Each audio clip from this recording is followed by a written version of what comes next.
রাতের অন্ধকারে বাম সরকারের প্রাক্তন প্রয়াত মন্ত্রী বীরেন্দ্র কুমার মৈত্রের ওরফে বিশু মৈত্রের মূর্তি ভাঙল দুষ্কৃতীরা।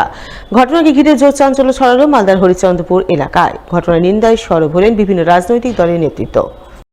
জানা গেছে, বাম সরকারের আমলে মালদার হরিশ্চন্দ্রপুরের বিধায়ক ছিলেন বীরেন্দ্র কুমার মৈত্র ওরফে বিশু মৈত্র। তবে শুধু বিধায়ক নয়, তিনি তৎকালীন বাম সরকারের গুরুত্বপূর্ণ মন্ত্রীও ছিলেন। মন্ত্রী থাকাকালীন সময়ে তিনি হরিশ্চন্দ্রপুরে একাধিক উন্নয়নমূলক কাজ করেছিলেন। সেই কারণে তার স্মরণে হরিশ্চন্দ্রপুর সদর এলাকায় তার মূর্তি স্থাপন করা হয়েছিল। প্রাক্তন প্রয়াত সেই মন্ত্রীর মূর্তি বুধবার রাতের অন্ধকারে দুষ্কৃতীরা ভেঙে নষ্ট করে দেয়, যা বৃহস্পতিবার সকালে স্থানীয়দের নজরে আসতেই এলাকায় জোর চাঞ্চল্য তৈরি হয়। ঘটনায় একযোগে নিন্দায় সরব হন শাসক বিরোধী সহ বিভিন্ন রাজনৈতিক দলের নেতৃত্ব। তারা গোটা ঘটনায় সঠিক পুলিশি তদন্ত করে দোষীদের বিরুদ্ধে কঠোর ব্যবস্থা গ্রহণের দাবি জানান। বিশুবাবুকে ব্যক্তিগতভাবে আমরাও সকালে শ্রদ্ধা করি এবং হরিশ্চন্দ্রপুরের মানুষ নয়, মালদা জেলা তাই পশ্চিমবাংলার অনেকেই বিশুবাবুকে খুবই শ্রদ্ধা করেন এবং আমাদের একটা মালদা জেলা আমাদের বিশেষ করে হরিশ্চন্দ্রপুরে উনি সবারই জনপ্রিয়তা ছিলেন এবং সবারই ঊর্ধ্বে ছিলেন এবং তাকে আমরা জননেতাই ভাবতাম এবং করতো এবং জীবনেও কোনোদিন তার দুর্নীতির কথা আমরা শুনিনি যে তার দুর্নীতির সাথে আশ্রয় দিয়েছে কেনই। আজকে বিশুবাবু না থাকলে বামফ্রন্টের সময় এই তুলসাটা মার্কেটিং হতো না।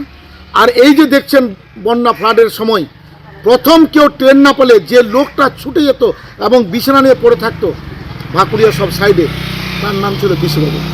এহেন ব্যক্তি সম্বন্ধে যারা বলছেন অতীতে তাদের শিষ্য ছিলেন এবং ওই শিষ্যর দৌলতে তারা কিন্তু নেতা হয়েছেন। লজ্জা লাগছে তাদের বলতে, যারা তৈরি করেছেন তার সম্বন্ধে এই সমস্ত কথা বলা। মূর্তি ভাঙা যারা করছে নিশ্চয়ই সমাজ বিরোধী মানুষ এবং তারা একটা দলের ছত্রছায়া আছে বলেই কিন্তু তারা করতে পারছে।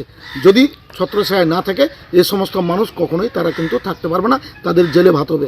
অবিলম্বে তার ব্যবস্থা নেওয়া, অবিলম্বে কঠোর ব্যবস্থা নিয়ে তাদেরকে চিহ্নিত করে জেলে ঢুকানো উচিত, এটা আমি মনে করি। আমার অভিযোগ, আজকে একটা কাজে হরিশ্চন্দ্রপুর এসেছিলাম, হঠাৎ নজর পড়লো আমার বিশুবাবুর প্রাক্তন মন্ত্রী ছিলেন বীরেন্দ্র কুমার মৈত্র, আমাদের তুলসিয়াটা নিবাসী উনি।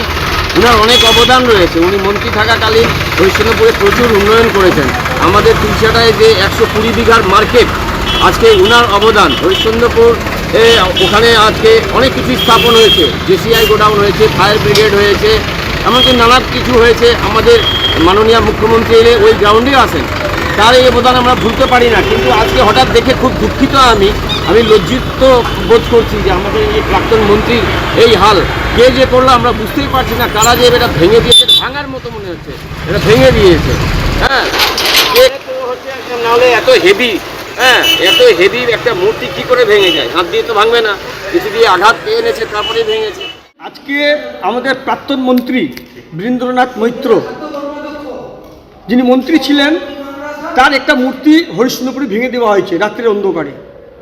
আমরা বলবো এটা তৃণমূল দুষ্কৃতী লোকরা ভেঙেছে। আজকে আমি বলবো এটা আমাদের হরিশ্চন্দ্রপুরে এটা আজকে কালো দিন হিসাবে ব্যবহার করা উচিত।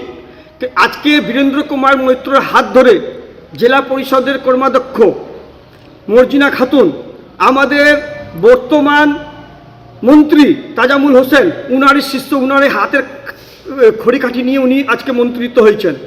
উনার আদর্শ নিয়ে আজকে উনাদের গ্রামে, উনার এলাকাতে যদি উনার একটা মূর্তিকে ভেঙে দেওয়া যায়, তাহলে এর চেয়ে বড় কালো দিন আর হয় না। উনাদেরকে প্রতিবাদ করা উচিত। আজকে হরিশ্চন্দ্রপুর থানার নয়, বিভিন্ন এলাকাতে সিসিটিভি ক্যামেরা লাগানো আছে।